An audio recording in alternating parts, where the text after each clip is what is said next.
In the hushed corridors of Buckingham Palace, where centuries of tradition echo through marble halls, a single moment can define a lifetime. For Catherine, Duchess of Cambridge, that moment was approaching faster than the morning sun rising over London's skyline. In less than 72 hours, she would wear a tiara that had witnessed the rise and fall of empires, the tears of queens, and the weight of a monarchy's future. The Japanese emperor's state visit wasn't just another diplomatic event. It was Catherine's chance to prove she belonged among the most powerful women in the world. But as she stood before the mirror in her private chambers, studying her reflection with the intensity of someone preparing for battle, she couldn't shake the feeling that everything she had worked for, everything she had learned about being royal, would be tested in the most public way possible. The tiara waiting for her wasn't just jewelry. It was a symbol, a responsibility, a bridge between the woman she used to be and the queen she might one day become. And as the world prepared to watch her every move, Catherine knew that this moment would either crown her as truly royal or expose her as an outsider who would never quite belong. The morning light filtered through the tall windows of Catherine's private sitting room as she reviewed the detailed schedule that would govern every minute of the next 3 days. The Japanese emperor's state visit represented more than diplomatic protocol. It was a chance for Catherine to demonstrate that she had fully embraced her role as a senior member of the British royal family, and more importantly, that she could handle the pressure of representing the crown on the world stage. Sarah, her private secretary, sat across from her with a leather-bound folder containing months of preparation. Every detail had been planned and rehearsed, from the exact angle of her curtsy to the topics of conversation that would be appropriate during the state banquet. Yet despite all the preparation, Catherine felt a familiar flutter of nervousness in her stomach. "The tiara fitting is scheduled for tomorrow morning," Sarah said, consulting her notes. "Angela Kelly will personally oversee the selection and fitting process. Given the significance of the occasion, Her Majesty has approved several options from the royal collection." Catherine nodded, though her mind wandered to the weight that would soon rest on her head. She had worn tiaras before, but never for an event of this magnitude. The Japanese emperor's visit would be covered by international media, with every gesture analyzed and every expression photographed from dozens of angles. The tiara she chose would send a message about her status within the family hierarchy and her understanding of royal protocol. The phone rang, interrupting her thoughts. It was William, calling from his military training exercise in Scotland. His voice, warm and reassuring, immediately put her at ease. "How are you feeling about everything?" he asked, though she could hear the concern beneath his casual tone. "Prepared but nervous," she admitted. "I keep thinking about all the ways things could go wrong. What if I choose the wrong tiara? What if I say something inappropriate to the emperor? What if I trip during the ceremonial procession?" William's laugh was gentle but confident. "You've been preparing for months. You know more about Japanese customs and protocol than most diplomats. And you've handled much more challenging situations than this." He was right, of course. Catherine had navigated the intense scrutiny of their wedding, handled countless public engagements, and learned to speak confidently about causes she supported. But this felt different. This was her chance to prove that she wasn't just William's wife or a pretty face for photo opportunities.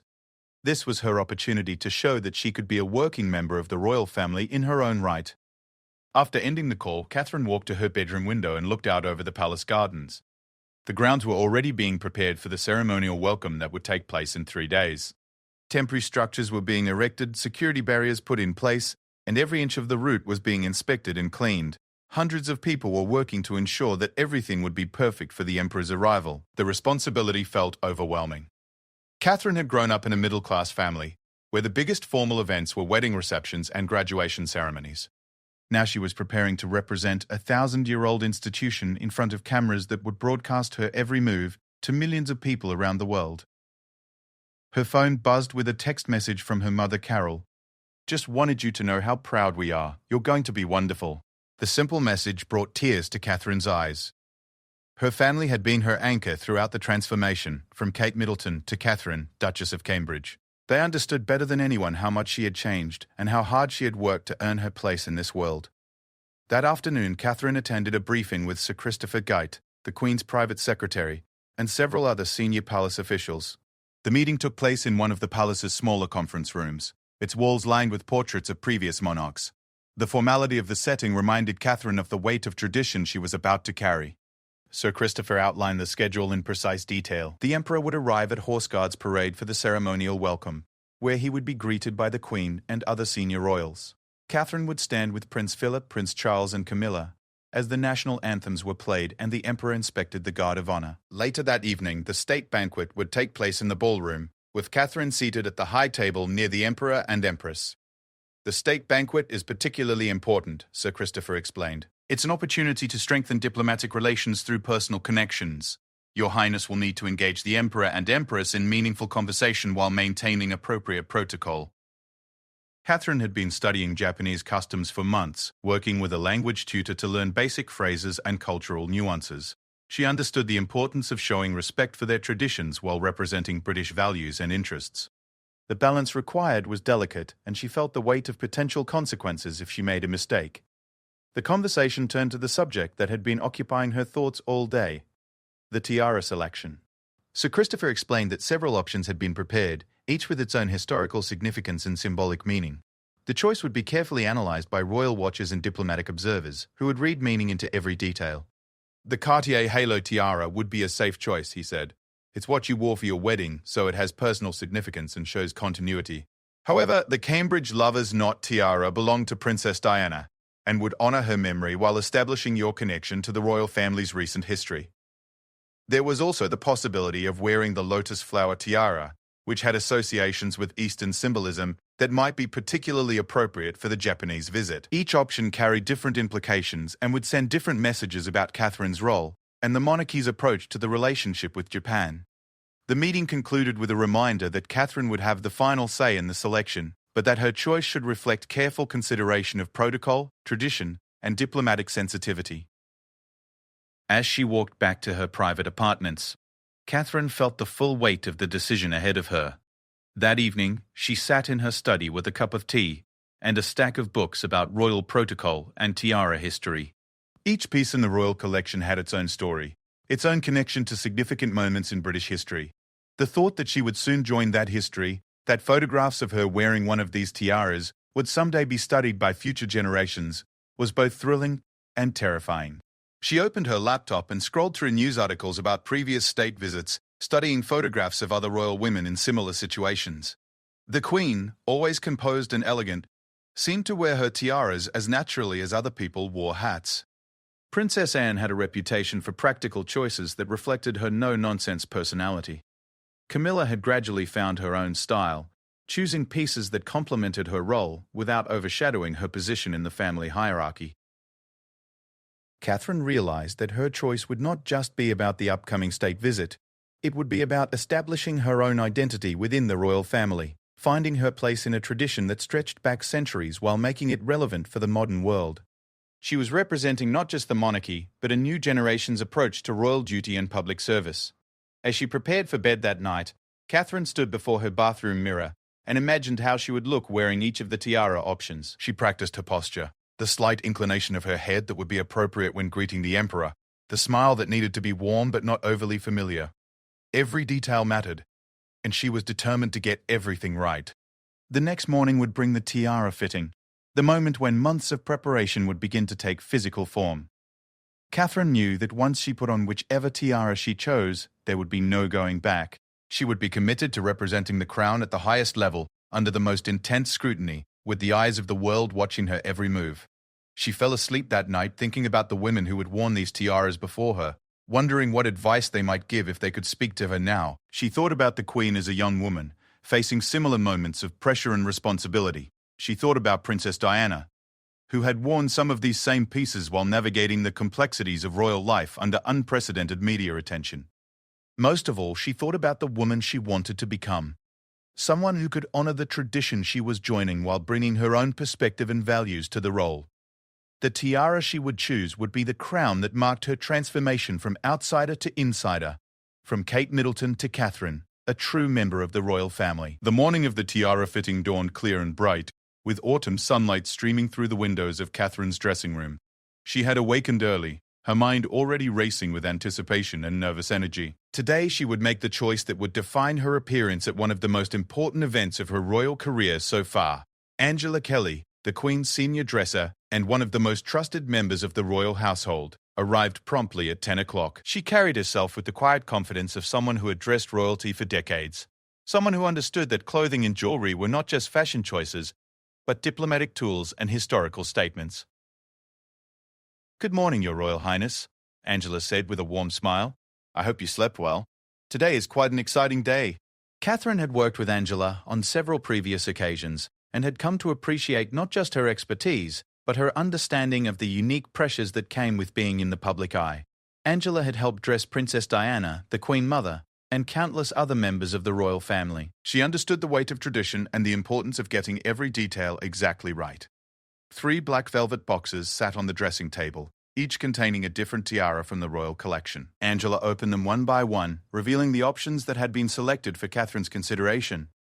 The sight of the 3 tiaras, each sparkling under the dressing room lights, took Catherine's breath away. The first was the Cartier Halo tiara, the same piece Catherine had worn on her wedding day. Its delicate scroll design was created with 739 brilliant cut diamonds and 149 baguette diamonds, creating a pattern that was both elegant and understated. Seeing it again brought back memories of the most important day of her life, the moment when she had truly become a member of the royal family. This piece has such personal significance for you, Angela said, lifting the tiara carefully from its box. It would be a beautiful choice that connects this important moment to your wedding day. It shows continuity and confidence in your role. The second option was the Cambridge Lover's Knot tiara, a stunning piece that had been one of Princess Diana's favorites. The tiara featured 19 hanging pearls suspended from diamond arches, creating a design that was both regal and romantic. Catherine felt a chill as she looked at it, thinking about the woman who had worn it before her and the tragic end to her story. Princess Diana wore this to many important state occasions, Angela explained. It's a magnificent piece, but it also carries emotional weight. Wearing it would be a tribute to her memory, but it might also invite comparisons that could overshadow your own moment. The third tiara was the lotus flower tiara, a piece that had been rarely worn in recent decades, but which had particular symbolism for the Japanese state visit. The lotus flower held deep meaning in Japanese culture, representing purity, rebirth, and spiritual awakening. The tiara's design incorporated delicate flower motifs with diamonds and pearls, creating a piece that was both beautiful and culturally sensitive. This would be quite a statement, Angela said, her voice thoughtful. It shows deep respect for Japanese culture and demonstrates your understanding of the diplomatic importance of the visit. However, it's not a piece you've worn before, so it might feel unfamiliar. Catherine asked to try on each tiara, wanting to feel how they sat on her head and how they looked with her features. Angela carefully positioned each piece, adjusting the angle and checking the fit. They worked in comfortable silence, both understanding the importance of the decision being made. The Cartier Halo tiara felt familiar and comfortable, like putting on a favorite piece of jewelry. It brought back the confidence Catherine had felt on her wedding day, the moment when she had truly believed she could succeed in her new role. Looking at herself in the mirror, she saw the bride who had promised to love and honor not just William, but the institution he represented. When Angela placed the Cambridge Lover's Knot tiara on her head, Catherine felt the weight of history in a different way. This piece carried the memory of Princess Diana's grace and tragedy, her triumphs and struggles. Catherine could imagine Diana wearing this same tiara to state banquets and formal occasions, representing the royal family with elegance and compassion. The lotus flower tiara felt the most unfamiliar, but also the most intriguing. Its delicate design was different from anything Catherine had worn before, and she could see how it would photograph beautifully against her dark hair. More importantly, she could imagine the positive reaction from their Japanese guests, who would recognize the cultural sensitivity of the choice. As Catherine stood before the mirror, Angela began to style her hair in different ways to show how each tiara would look with various formal hairstyles. They tried elegant updos, sophisticated chignons, and carefully arranged curls. Each style changed the overall impression, making some tiaras appear more formal or more approachable. What does your instinct tell you? Angela asked after they had tried all the combinations. Catherine was quiet for a long moment, considering not just how each tiara looked, but what each choice would mean. The safe option was the Cartier Halo, which would be comfortable and familiar. The sentimental choice was the Cambridge Lover's Knot, which would honor Diana's memory. The bold choice was the lotus flower, which would demonstrate cultural awareness and diplomatic sophistication. I keep coming back to the lotus flower, Catherine finally said. It feels right for this particular occasion. It shows that I've thought carefully about the significance of the visit and that I want to honor our guests appropriately. Angela nodded approvingly. I think that's a very thoughtful choice. It shows maturity and confidence in your role. The Queen will appreciate that you've considered the diplomatic implications. They spent the next hour discussing the practical details of wearing the tiara. Angela explained how it would be secured, how Catherine should move her head to avoid dislodging it, and what to do if she felt it shifting during the long evening of the state banquet. They practiced sitting, standing, and the formal curtsy that would be required when greeting the emperor and empress. The conversation turned to the rest of Catherine's outfit for the state banquet. The dress had already been selected, a midnight blue gown by one of her favorite designers that would complement the tiara beautifully. They discussed jewelry options, settling on diamond earrings that would echo the tiara's sparkle without competing with it. Angela also briefed Catherine on the protocol for wearing the tiara during different parts of the evening. She would put it on just before the receiving line began, and it would stay on throughout the banquet and the evening's entertainment. The weight would be noticeable by the end of the night, but Catherine would need to maintain her composure and elegance regardless of any discomfort. As they concluded the fitting, Catherine felt a sense of resolution settling over her. The choice had been made, and now she could focus on the other aspects of the upcoming visit. She felt confident that she had chosen well, that the lotus flower tiara would send the right message and help make the state visit a success. That afternoon, Catherine met with her team to review the final details of the state visit schedule. Her private secretary had received confirmation that the Japanese delegation was pleased with the planned itinerary, and that the emperor was looking forward to the cultural elements of the visit, including a special exhibition of Japanese art at the royal collection. The conversation turned to the topics Catherine would discuss with the empress during their private meeting. They had identified several areas of mutual interest, including children's welfare, environmental conservation, and cultural exchange programs. Catherine had prepared talking points for each subject, but she also wanted to leave room for natural conversation that might develop. Her lady-in-waiting brought up the question of gifts. Catherine would present the empress with a specially commissioned piece by a British craftsman, while she would receive a traditional Japanese silk artwork. The exchange of gifts was another opportunity to demonstrate respect and cultural appreciation. As the day ended, Catherine returned to her private study to review her notes one final time. She had folders full of information about Japanese customs, the emperor's personal interests, and the historical relationship between Britain and Japan. She had studied photographs of previous state visits, learning from the successes and mistakes of past events. The phone rang, and she was surprised to hear the Queen's voice on the other end. Her grandmother-in-law rarely called directly, usually communicating through private secretaries and formal channels. "I wanted to tell you that I'm very pleased with your choice of tiara," the Queen said, her voice warm with approval. "It shows excellent judgment and diplomatic awareness. I think you're going to do beautifully at the state banquet." The unexpected call and words of encouragement meant more to Catherine than any amount of preparation or protocol briefing. The Queen's approval was the validation she had been seeking, confirmation that she was making the right choices and growing into her role successfully.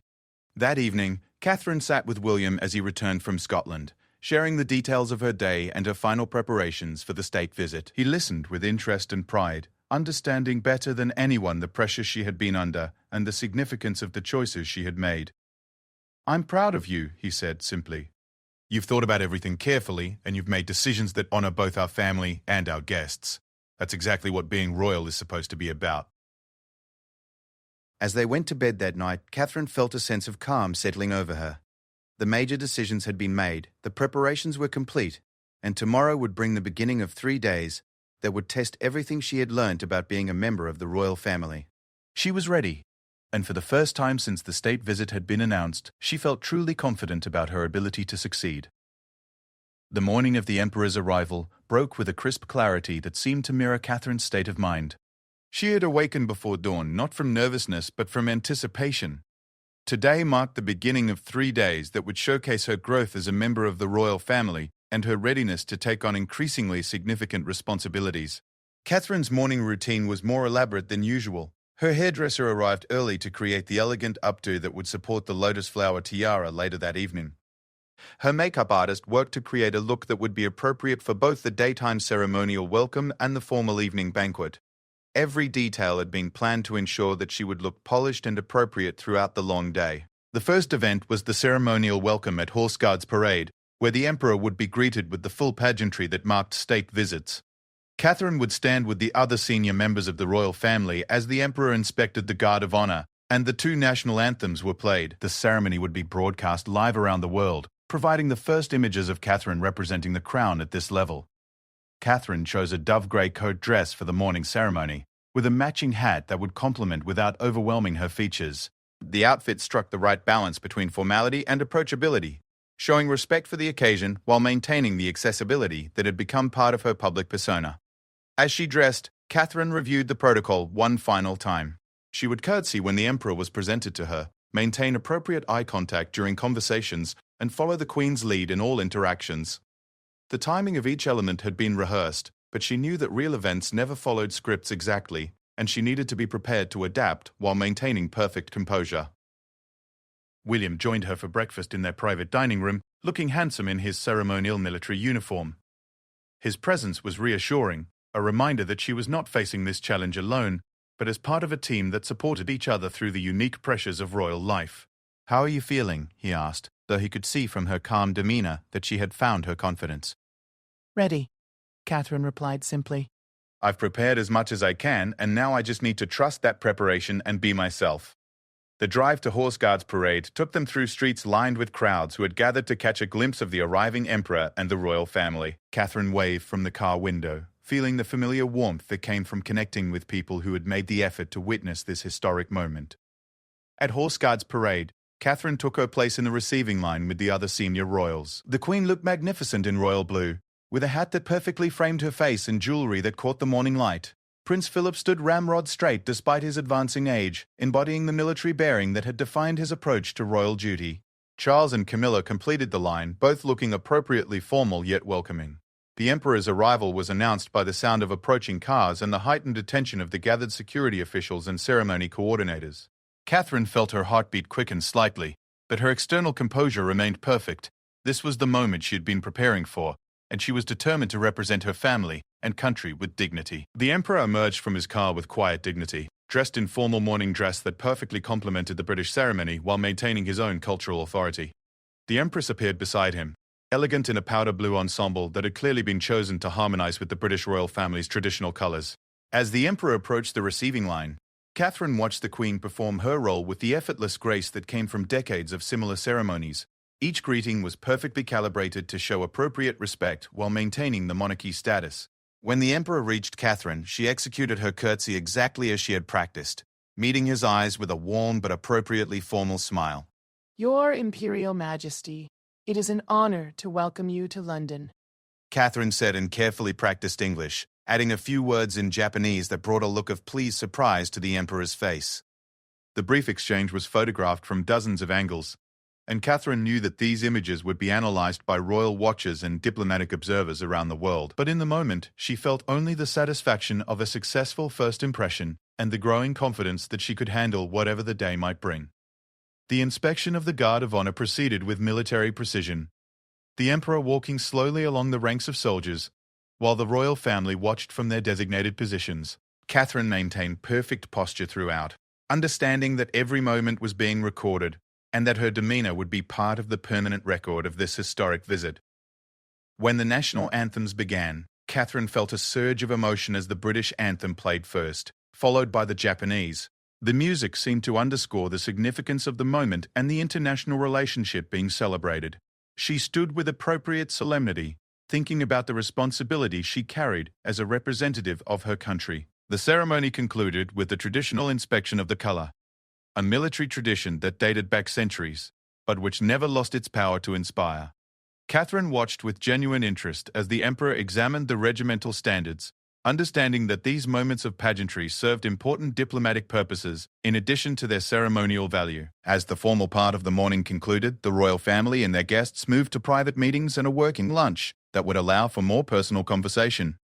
Catherine found herself seated next to the Empress, an arrangement that had been planned to give her the opportunity to establish a personal connection. The Empress proved to be a thoughtful and engaging conversationalist, interested in Catherine's charitable work and particularly her focus on early childhood development. They discovered a shared interest in children's mental health initiatives, leading to a discussion that went well beyond polite diplomatic small talk.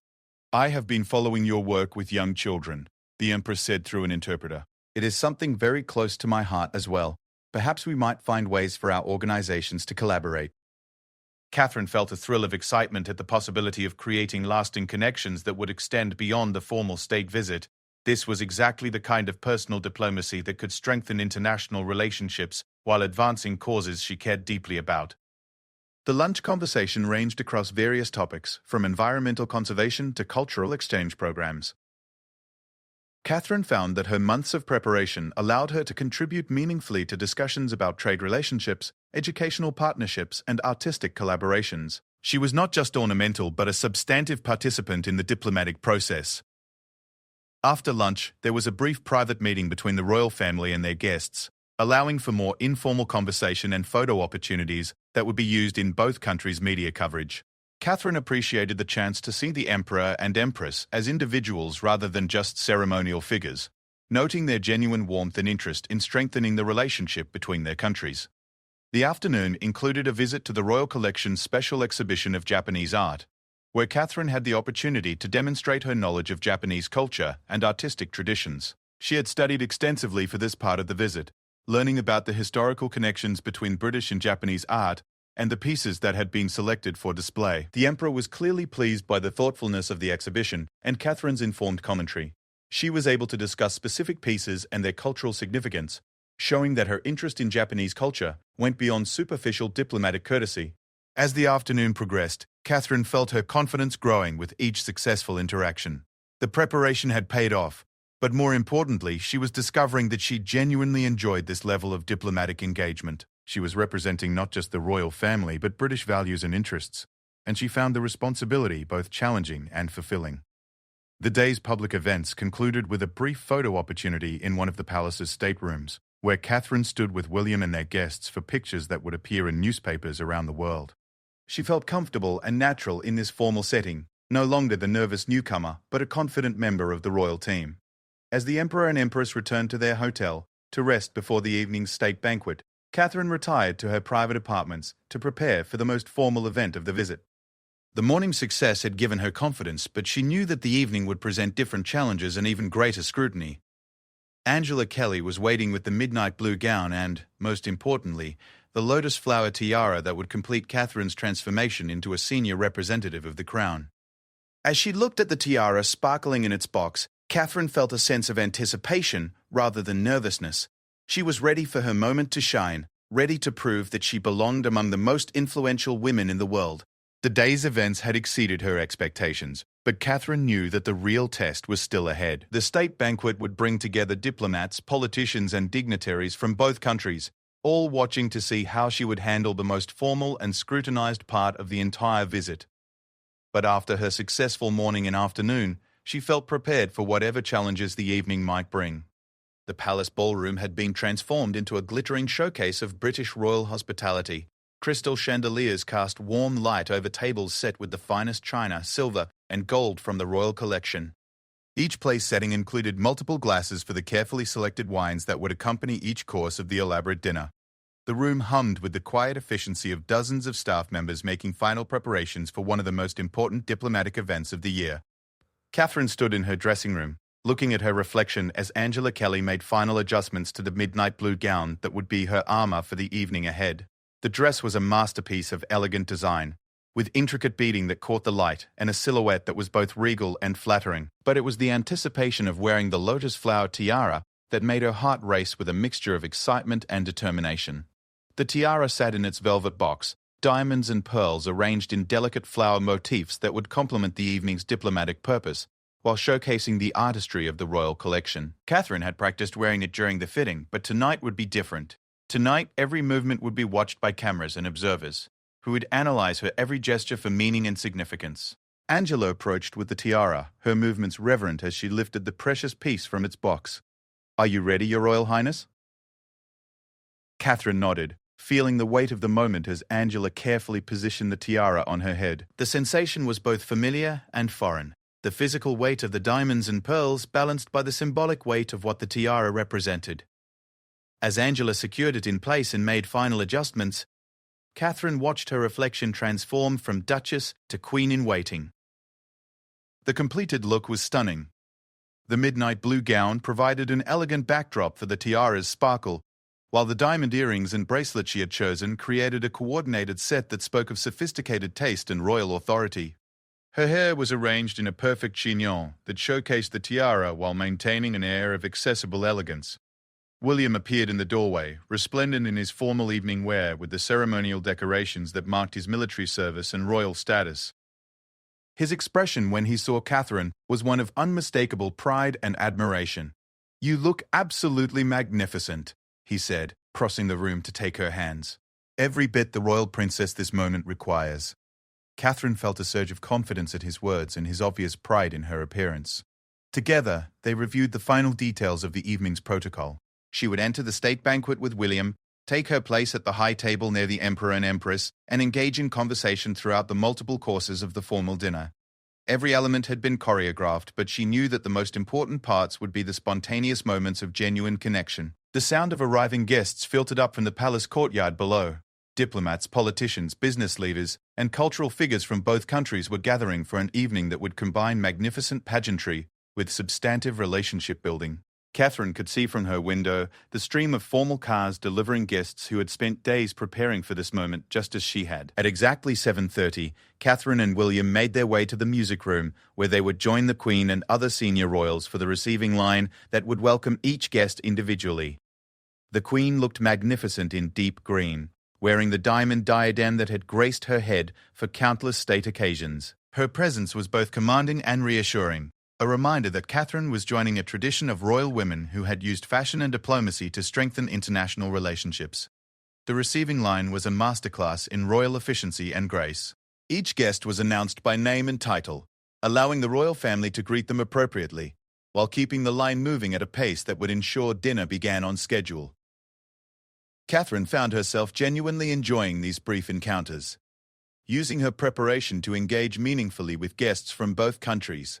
When the Japanese delegation arrived, Catherine felt a special thrill of satisfaction as she watched the Emperor and Empress appreciate the cultural sensitivity of her tiara choice. The Empress, wearing a stunning gown in soft gold with her own magnificent jewelry, complemented Catherine's appearance with genuine warmth. "The lotus flowers are beautiful," the Empress said through her interpreter. "It shows such thoughtfulness for our visit." Catherine thanked her in carefully practiced Japanese, earning smiles from the entire delegation and creating a moment of cultural bridge building that photographers captured from multiple angles. She knew that these images would appear in newspapers around the world, but more importantly, she could see that her choice had created the positive impression she had hoped for. The procession into the state ballroom was a spectacle of royal tradition at its finest. The Queen led the way with the Emperor, followed by Prince Philip with the Empress, then Charles and Camilla, and finally Catherine and William. As they entered the magnificent room, the assembled guests rose in respect, creating a moment of pure theatre that never failed to impress even the most sophisticated international visitors. Catherine took her seat at the high table, positioned where she could engage in conversation with both the Japanese delegation and other distinguished guests throughout the evening. The placement was a mark of her growing status within the royal family, a visible symbol that she was now trusted with significant diplomatic responsibilities. The dinner began with a speech by the Queen, delivered in English with simultaneous translation provided for guests who preferred it. Catherine listened with deep attention as Her Majesty spoke about the long friendship between Britain and Japan, the shared values that connected the two nations, and the promising future of their relationship. The words were carefully crafted to advance diplomatic goals while maintaining the warm personal tone that characterized the Queen's approach to international relations.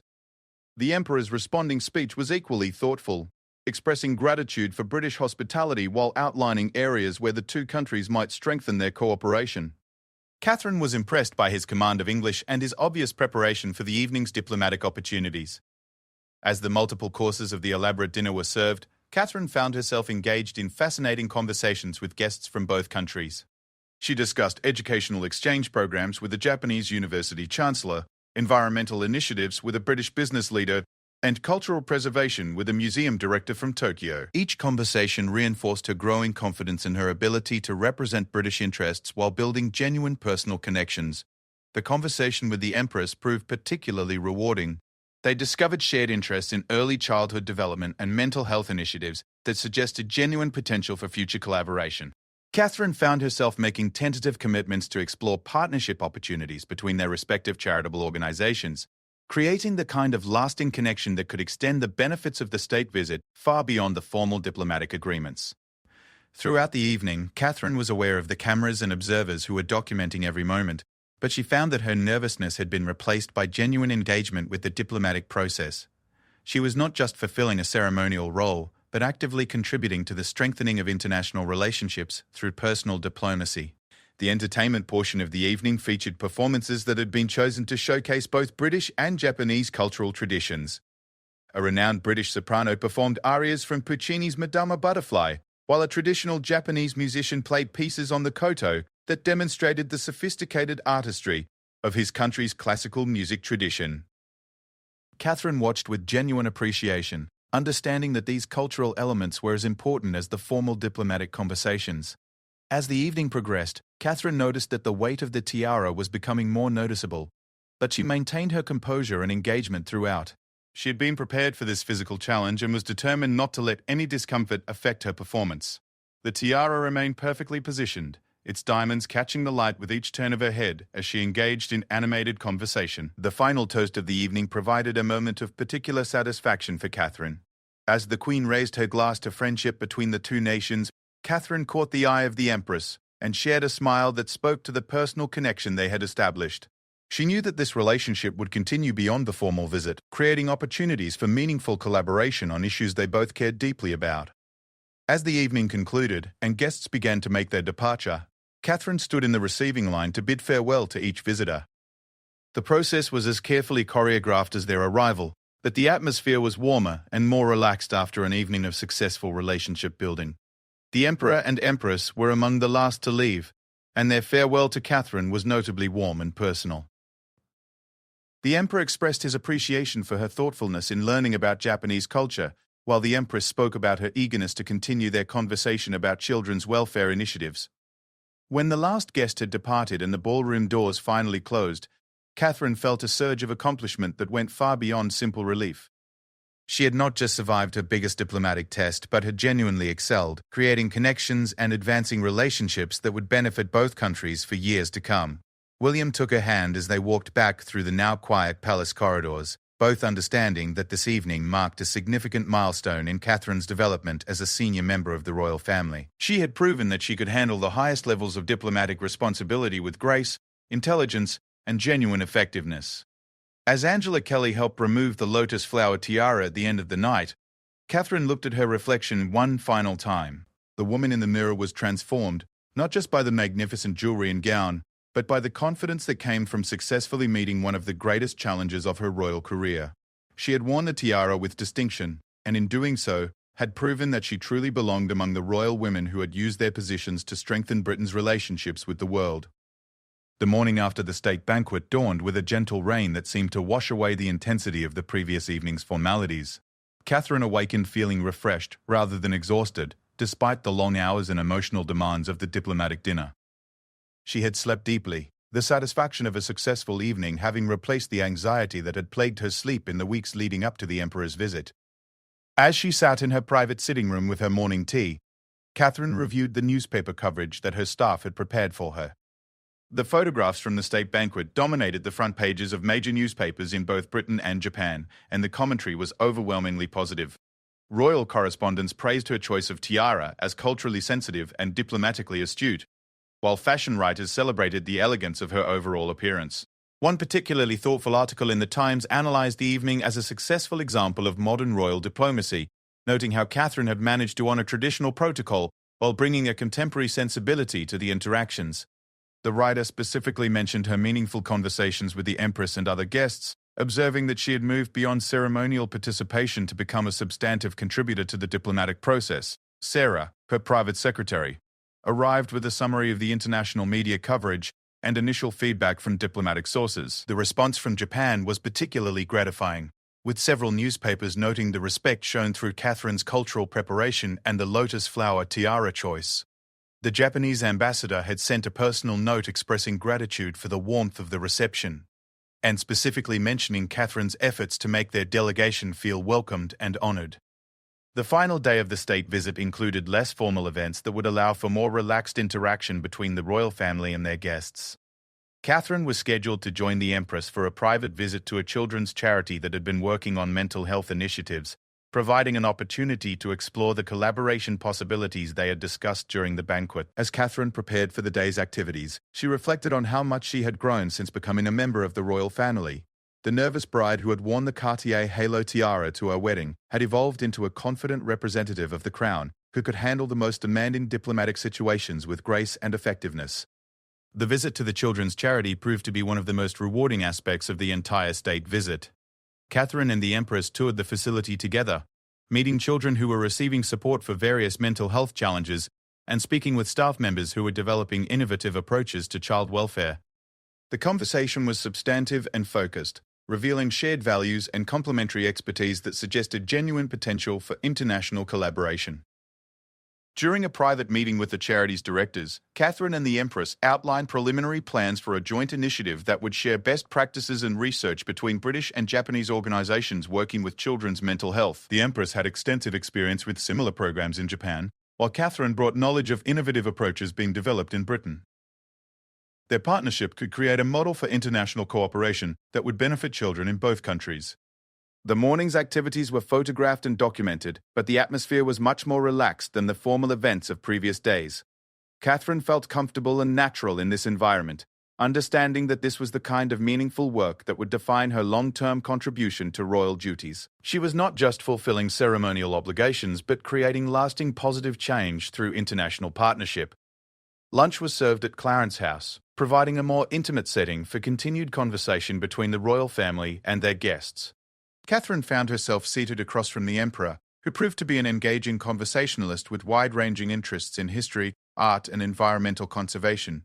Their discussion touched on climate change initiatives, sustainable development programs, and the role of constitutional monarchy in promoting international cooperation.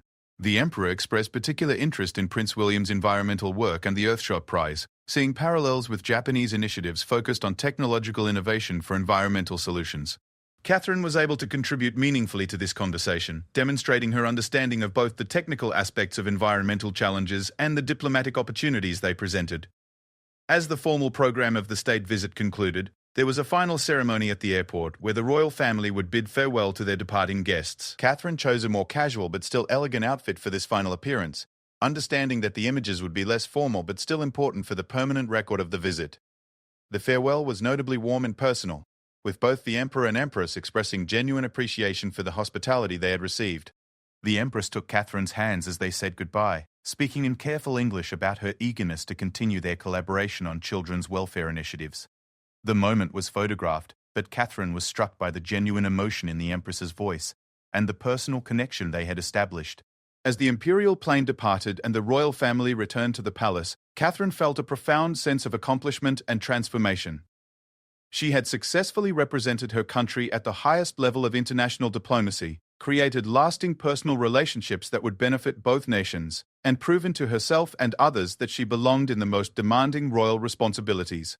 That evening, Catherine sat with William in their private study, reviewing the events of the past 3 days and planning for the follow-up work that would extend the benefits of the state visit. They discussed the potential collaboration with Japanese children's welfare organizations, the environmental partnerships that might develop from the Emperor's conversations with William, and the cultural exchange programs that had been outlined during various meetings.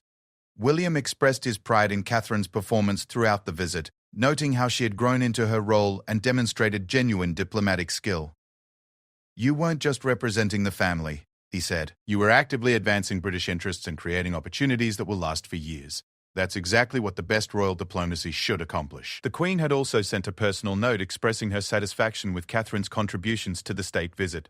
The message was brief but warm, acknowledging Catherine's thoughtful preparation, appropriate choices, and successful engagement with the diplomatic process.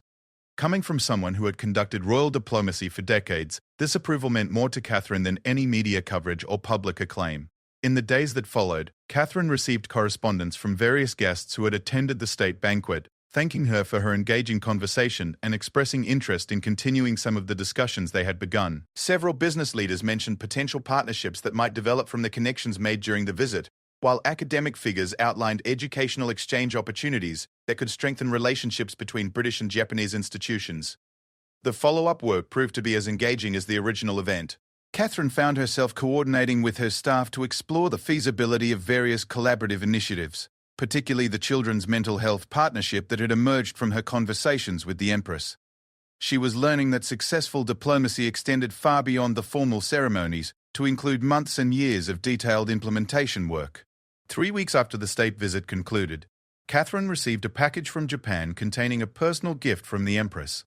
Inside was a beautifully crafted silk artwork depicting lotus flowers, accompanied by a handwritten note expressing gratitude for Catherine's friendship and outlining specific proposals for their charitable collaboration. The gift was both beautiful and meaningful, representing the personal bond that had developed alongside the formal diplomatic relationship. As Catherine hung the artwork in her private study, she reflected on the journey that had brought her from nervous preparation to confident execution to meaningful follow-up. The lotus flower tiara had been returned to the royal collection, but the experience of wearing it had changed her permanently. She had proven to herself that she could handle the highest levels of royal responsibility, and she had discovered a genuine passion for international diplomacy that would shape her future contributions to royal duties. The state visit had been a test, but it had also been a transformation. Catherine had entered the experience as a developing member of the royal family and emerged as a confident representative of British values and interests on the world stage. The tiara moment she had long anticipated had become a turning point, marking her transition from newcomer to established royal diplomat. Looking ahead, Catherine felt excited about future opportunities to represent her country and advance causes she cared about through international collaboration. The skills she had developed and the confidence she had gained during the Japanese emperor's visit would serve her well in countless future diplomatic encounters. She had found her place within the royal family's mission and proven that she could honor tradition while bringing her own perspective and abilities to the ancient art of royal diplomacy. The woman who looked back at her from the mirror was no longer the uncertain bride or the nervous duchess preparing for her first major test. She was Catherine, a senior member of the British royal family, ready to use her position to strengthen international relationships and advance meaningful causes around the world. The crown might be figurative most of the time, but she had proven she could wear it with distinction when the moment demanded nothing less than her very best.